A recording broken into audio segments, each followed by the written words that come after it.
నేటి వైశిష్యంలో భాగంగా ఈ రోజున మనం మరొక నెంబరు 8వ నెంబర్ని గురించి తెలుసుకుందాం. క్యారెక్టరిస్టిక్స్ అంటే ఏ నెలలో అయినా సరే 8, అలాగే 17, 26లో పుట్టిన వ్యక్తులందరూ కూడా 8వ నెంబర్ వ్యక్తుల కిందకు వస్తారు. కాబట్టి ఈ వ్యక్తుల యొక్క లక్షణాలు ఏ విధంగా ఉంటాయి, వారి యొక్క బలం ఏదైనా, వాళ్ళ యొక్క బలహీనత ఏదైనా ఉందా అన్న విషయాలు చాలా ఉన్న సమయం ప్రకారం కొంతవరకు చెప్పుకోవడానికి మనం ప్రయత్నం చేద్దాం.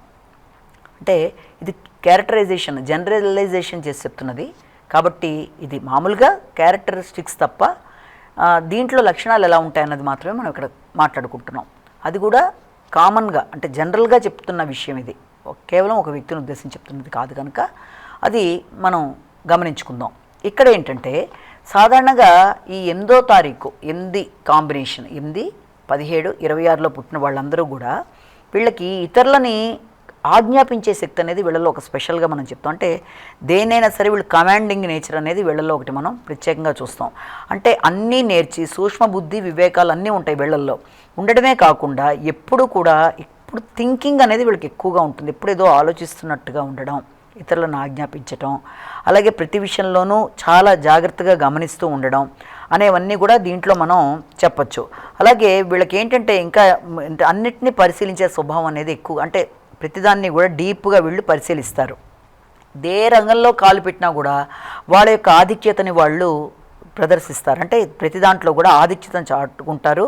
అలాగే మిగిలిన వాళ్ళలాగా అంత ఈజీగా వీళ్ళకి సులభంగా విజయాలు అనేవి రావు. చాలా కష్టపడితే తప్ప వీళ్ళకి తీవ్ర కృషి ఫలితంగా వీళ్ళకి విజయం అనేది సాధిస్తారు తప్ప వీళ్ళకి ఏది కూడా అంత ఈజీ వేలో పాపం వచ్చేసే అవకాశం ఉండదు. అయితే వీళ్ళు ఏదైనా సరే చాలా గట్టిగా కృషి చేస్తే మాత్రం చాలా అత్యద్భుతమైన కార్యక్రమాలు అందరికంటే కూడా బాగా సాధించగలిగిన నేర్పు అనేది వీళ్ళల్లో ఉంటుంది. అంటే ఆలోచిస్తున్నట్టు కనబడ్డా అది ఒక ప్రణాళికను వేసుకుంటూ వాళ్ళు ముందుకు పెడతారు. నిరంతరం కృషి చేస్తారు ఏదైనా విషయం వస్తే. అంటే నిరంతర కృషిశీలత అనేది వీళ్ళల్లో మనం ప్రత్యేకంగా గమనించే విషయం. ఎప్పుడు సమస్యలు అనేవి ఎక్కువ ఉంటాయి వీళ్ళకి. ఆ సమస్యలతో ఫైట్ చేస్తూ ఉంటారు. ఎక్కువ సమస్యలు ఉంటాయి. పెద్ద పెద్ద పదవులు నిర్వహిస్తున్నా కూడా వీళ్ళకి చాలా పెద్ద పొజిషన్స్లో ఉన్నా కూడా వీళ్ళకి ఎక్కువగా బాధ్యతలు అనేవి ఎక్కువ ఉంటాయి. వీళ్ళకి అందరికంటే కూడా బాధ్యతల విషయంలో ఎక్కువ ఉంటాయి. తరచుగా మనసులో ఆందోళనలు అనేవి ఎక్కువ ఏర్పడుతూ ఉంటాయి. మెంటల్గా ఎక్కువ ఆందోళనలు ఏర్పడుతూ ఉంటాయి. తర్వాత వీళ్ళకి ఏంటంటే వీళ్ళకి ప్రతిభకు తగినంత ఫలితాలు రావట్లేదని కొన్ని సందర్భాల్లో దుఃఖం కలుగుతూ ఉంటుంది. వీళ్ళకంటే వీళ్ళు చాలా ప్రతిభావంతులు, కానీ వీళ్ళకి వెంటనే ఇమీడియట్గా సక్సెస్ అనేది రావడంలో కొంత లేట్ అవుతుంటుంది కాబట్టి కొంత ఇదవుతుంది. వీళ్ళలో కొందరు హేతువాదంగా తర్వాత తర్కంగా మాట్లాడుతూ ఉండడం బట్టి ఏమవుతుందంటే కొంతమంది ఫ్రెండ్స్ వీళ్ళకి దూరం అయిపోతూ ఉంటారు. అంటే ఏంటి వీళ్ళు ఇలాగా లాజికల్గా మాట్లాడుతున్నారనా, లేకపోతే హేతువాదంగా ఏంటి వీళ్ళంతా కూడా ఒకటి దానికి ఇలా మాట్లాడుతున్నారని వీళ్ళు ఒంటరిగా ఉండి కూడా సమస్యలన్నింటినీ కూడా ఎదుర్కోగలరు. ఎవరిని తొందరగా నమ్మరు. వీళ్ళకు ఉండే స్పెషల్ క్వాలిటీ ఏంటంటే తొందరగా ఎవరిని నమ్మరు, ఒంటరిగా ఉండి కూడా వాళ్ళ సమస్యలను వీళ్ళు సాధించుకోగలరు. వీళ్ళు ఈ రకంగా తర్కంగా మాట్లాడడం వల్ల స్నేహితులు అనేవాళ్ళు దూరంగా ఉంటారు. అయితే వీళ్ళకి ఏంటంటే మంచి చెడు రెండింటిని ఈజీగా వీళ్ళు బేరీజ్ వేస్తారు. అంటే రెండిట్లో ఏది మంచి ఏది చెడు, అవతల వ్యక్తి ఎలాంటి వాళ్ళు, వీళ్ళు ఎంతవరకు మనకి ఇది చేయగలరు అన్న విషయాన్ని వీళ్ళకి ఎక్కువ ఆలోచించగలరు. వీళ్ళకి మాటల్లోనూ చేతల్లోనూ తీవ్రత, ఖచ్చితమైన ధోరణి ఉంటుంది. ఏ విషయంలోనూ ఖచ్చితంగా ఉంటారు వీళ్ళు. అలాగే చూసే వీళ్ళకి దయాదాక్షిణ్యాలు లేవేంటని కనిపిస్తారు కానీ కాదు. వీళ్ళకి అన్నిటినీ అబ్జర్వ్ చేస్తారు. ఎవరికి సహకరించాలో వాళ్ళకి సహకరించాలనుకుంటారు. కానీ ఏంటంటే వాళ్ళ అర్హతకు మించి ఆశించడం వల్ల కూడా కొన్నిసార్లు లైఫ్లో అది ఆశించడం వల్ల దానికోసం ఎక్కువ కష్టపడడం అనేది కూడా వీళ్ళల్లో ఉంటుంది. ఇతరులు ఎవరన్నా బాధపడుతుంటే తొందరగా వీళ్ళు చలించిపోతారు. అంటే ఎవరన్నా బాధపడితే వీళ్ళు ఏం చేయగలిగినా చేయలేకపోయినా వాళ్ళకి ఏదో చేయాలని ఆలోచిస్తారు. అన్ని రకాల కళల్ని అభ్యాసం చేస్తారు.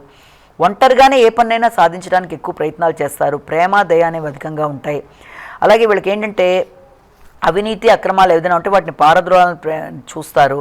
తప్పు ఎవరు చేసినా వాళ్ళని ప్రశ్నించడానికి వెనకాడరు. అన్ని రకాల శాస్త్రాలు, కళలు తెలుసుకోవడానికి ప్రయత్నం చేస్తారు. దైవభక్తి ఉంటుంది, గణితం మీద ఇష్టం ఉంటుంది, దైవం, తత్వం, జ్యోతిష శాస్త్రం అన్నిటి మీద పరిజ్ఞానం ఉండాలని ప్రయత్నం చేస్తారు.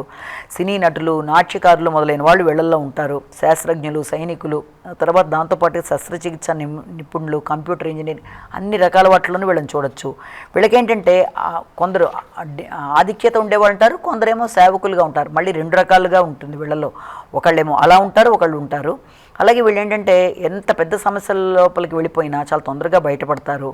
చాలా శక్తి అనేది చాలా అధికంగా ఉంటుంది వీళ్ళకి. బాధ్యతలు బరువులు ఎక్కువ మోస్తూ ఉంటారు. రాగద్వేషాలకు అతీతంగా ఉంటారు. ప్రతి విషయంలో సమదృష్టి కలిగి ఉంటారు. అలాగే స్థిర స్వభావంతో ప్రవర్తిస్తూ ఉంటారు. శారీరక బలం కంటే మానసిక బలంతో ముందుకెళ్ళడానికి ప్రయత్నం చేస్తారు. జన సమూహంలో ఉండకుండా ఒంటరిగా ఉండడానికి ఎక్కువ ఇష్టపడుతూ ఉంటారు. వీళ్ళ జీవితంలో అనుకోని సంఘటనలు చాలా ఎక్కువ ఎదురవుతూ ఉంటాయి. అంటే వీళ్ళు ప్లాన్గా పెట్టుకున్న ఆ ప్రకారం వెళ్ళడం చాలా కష్టంగా ఉంటుంది. తొందరగా ఇతరులతో కలిసిపోవడానికి అంతగా ఇష్టపడరు. అలాగే ఇంకొకటి ఏంటంటే అసాధ్యంగా ఉండే కార్యక్రమాలను ఆచరిస్తారు. దైవం మీద, పెద్దల మీద విపరీతమైన విశ్వాసం, నమ్మకం, గౌరవం ఇలాంటివన్నీ కూడా ఉంటాయి.